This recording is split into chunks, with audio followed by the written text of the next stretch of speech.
Between the 24th of March 1992 and the 7th of April 1992, during the British recession, the Jesus and Mary chain were fed up of playing the same old UK tour, the same old venues, that they decided that they would like a tour instead, and their management set up a four-headed beast of a tour with My Bloody Valentine, Dinosaur Jr, and then New Boys, Blur. Just those three acts there, the Jesus and Mary chain, My Bloody Valentine, and Dinosaur Jr, is enough to make you think, wow, what an incredibly loud gig that would have been. And yeah, I mean, the Valentines were touring Loveless. They had just completed Loveless a few months before in November, and were playing at the loudest levels that they had ever played at, with playing at huge arenas and bringing their own PA with them would have made their sound absolutely incredible. The Mary chain as well, notoriously known for their feedback, their decibels of feedback, and Dinosaur Jr, Jay Maskis, Kevin Shields' best mates, are notoriously loud. Just have a look at the internet forums if you want to find out how many people report these bands to be some of the loudest bands in the world. So yeah, just those three together would have been astonishingly loud. I hope ear protection was at these gigs. And then you've got Blur, which on the surface you may think they're going to be at the whipping boys out of this four-headed beast. But you got to remember, they just came out with Leisure, their debut album, which had shoegaze elements mixed with baggy Manchester moments. So that indie dance kind of drum beat with Coxon, who was really influenced by the Valentines at the time. So that they wouldn't have been no slouch when it comes to the SPL decibel level metering. So yeah, I got this t-shirt from eBay, the actual official t-shirt from the gig. Here it is. Cost me about £200. See all the names on it, and then the dates are on the back, and lo and behold, Plymouth is on there. Just when the this was the days when Plymouth Pavilions was just built. I think they completed it in 91, maybe the start of 92. So they played, I don't know if you guys are getting it. You just get my hand there, sorry. Yeah, they played Plymouth Pavilions there, look, on the 30th of March 1992. So a bit of local pride there for me. I wish I was old enough to see it though, but they were in the right location. Started it in Manchester on the 24th of March. You can see at the Apollo, then Glasgow, then Sheffield on the 28th. Oh no, sorry, 27th, Whitley, 28th, Sheffield, Plymouth Pavilions on the 30th.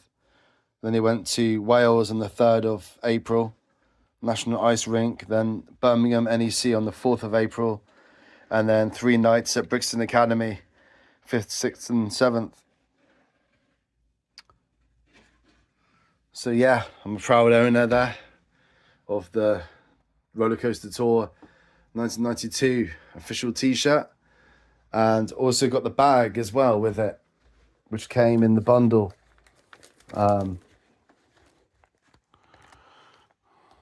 This is the official bag from the gig.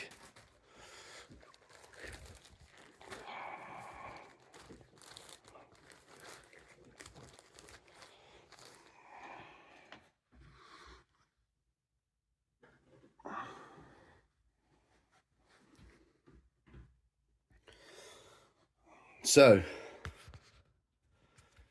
yeah, I'm just going to show you some footage now from that gig. Bit of shoegaze history. I really hope they do something like this again.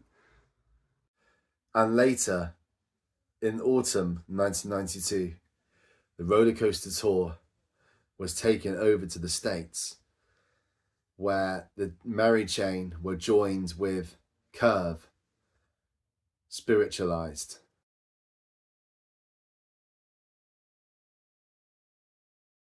And for one date of that US tour in Los Angeles, they were joined by Medicine.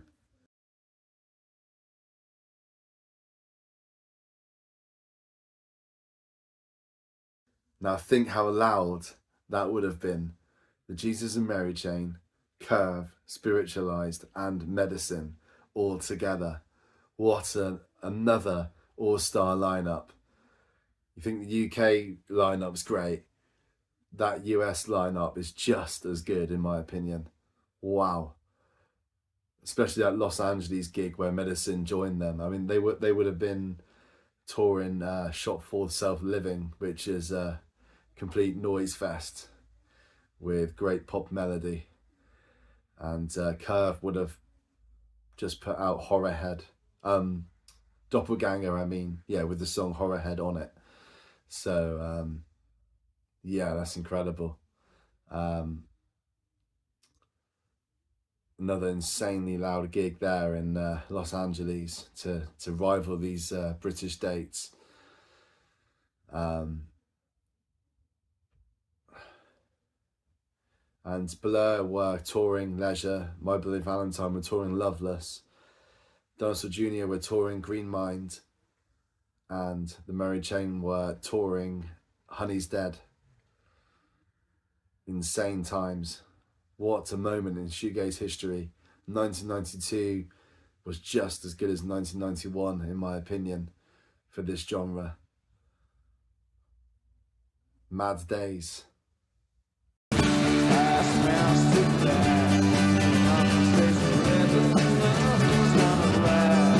have you come to see tonight? My Bloody Valentine. Dinosaur Jr. Blur. Good. Jesus and Mary Chain.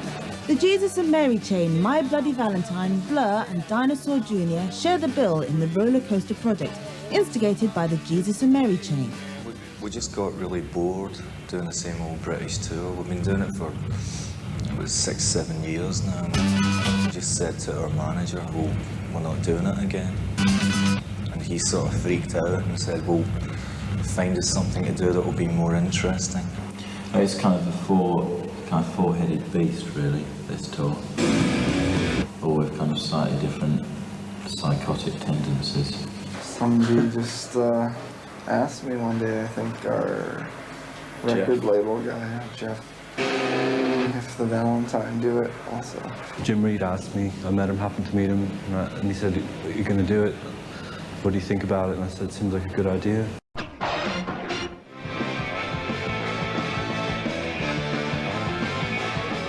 This week's Beat UK feature is the Rollercoaster Tour, featuring the Jesus and Mary Chain, My Bloody Valentine, Dinosaur Jr and Blur.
Prior to this tour, Dinosaur Jr played a number of gigs in America with My Bloody Valentine.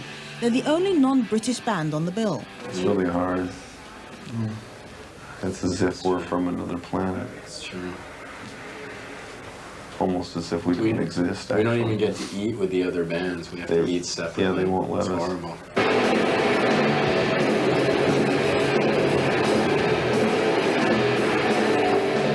One thing that all four bands share is a love of distorted guitars and a strategy of sonic attack that leaves the audience reeling. It certainly wouldn't be a conscious effort on anybody's part, you know. It's not something anybody thinks about, like, let's be so loud that it incapacitates people.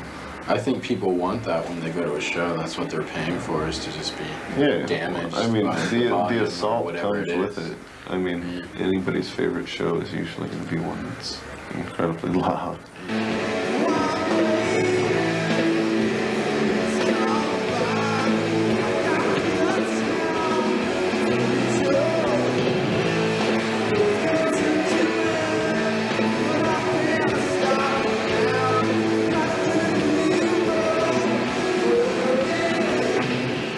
Reviews of the concerts have all mentioned that the bands get on famously, not a bitchy word said, but that couldn't possibly be true. Everyone knows that if you're in a band, your ego is, well, huge. You really can't walk down the hall without bruising somebody's ego.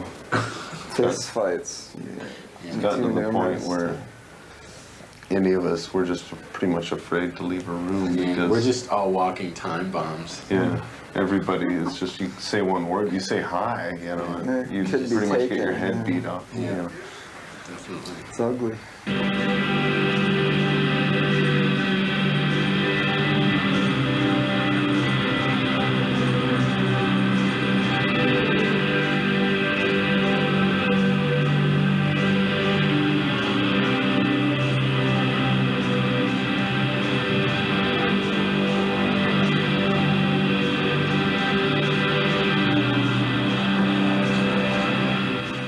My Bloody Valentine are notorious perfectionists when it comes to their well-crafted and meticulous sound. The actual playing part is good, like having all the bands, I like that, and that's why we did it. The other side of it, the control side, isn't so good, but, you know, we like to have a lot of control.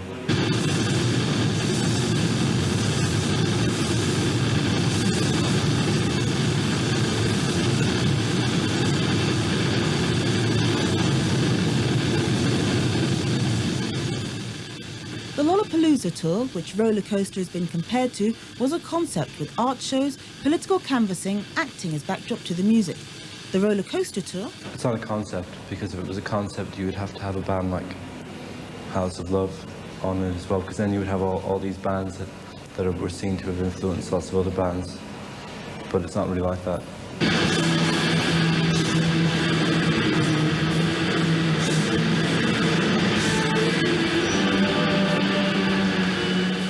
Every night of the show, the Jesus and Mary chain play the last and longest gig, leaving the others to rotate. What it means is that no one band goes down miles better than any other band. I mean, the Mary chain, because it's the end of the evening, it's a lot more, people are more relaxed by then. It's a bit more traditional reaction. Us, Blur and Dinosaur, because we're the only ones rotating, the Mary chain aren't. It's more like they're here and we're there in a weird sort of way, because we're all part of the one thing and they're in a slightly different thing.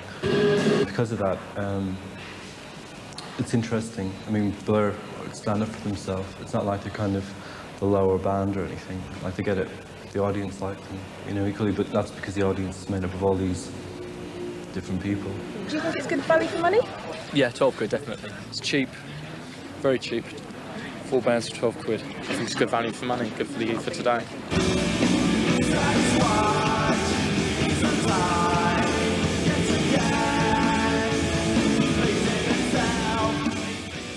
Having 4 bands on the same bill for the price of one was not a recessionary tactic to ensure ticket sales, it was just a good idea. No, it's just because it was an interesting combination of ideas. The recession, you know, it's probably going to use more money, yeah, during a recession than any other kind of tour.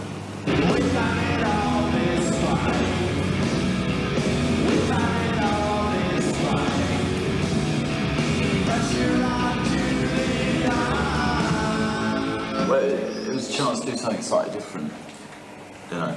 I mean, otherwise we just go on tour again and play to our own audience, which is kind of quite safe, but this was an opportunity to just sort of, try something different. There was inevitably going to be a kind of sort of sense of, not competition, but definitely a tension each night, which is better than if you go out by yourselves, because, you know, you've got something, at least something to prove. I mean, it's not a great deal, but it just makes you kind of more alert each night, I think.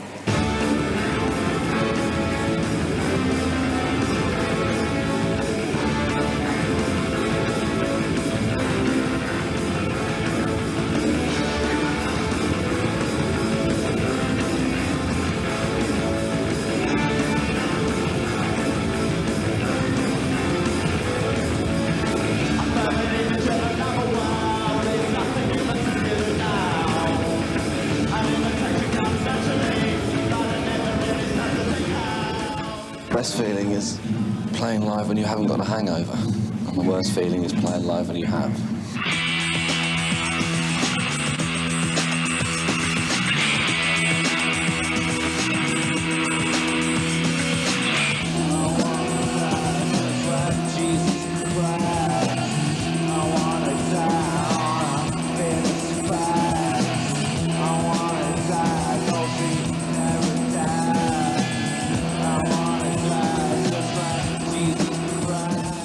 Reverence, the current single from the new Jesus and Mary Chain album, Honey's Dead, was banned by radio stations for its supposed blasphemy.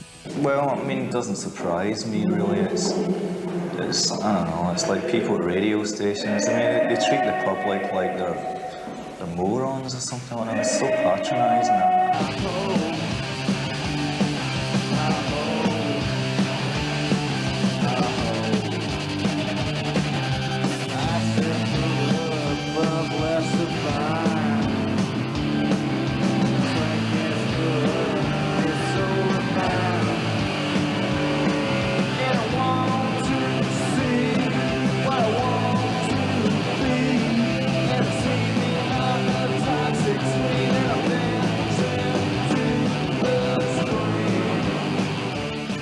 Next single, we're not too sure about. We're thinking of making it Sugar Ray. The B-sides, we've got, I mean, the B-sides, I don't like to call them B-sides, the other songs, because we don't, if you check out the songs on the other side of all of our singles, it's all good stuff. I think the one that we're probably going to make the B-sides is a song called Hey Mother so I doubt that'll get very much radio play either, but it'll be well worth the money paid.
Jesus and Mary Chain.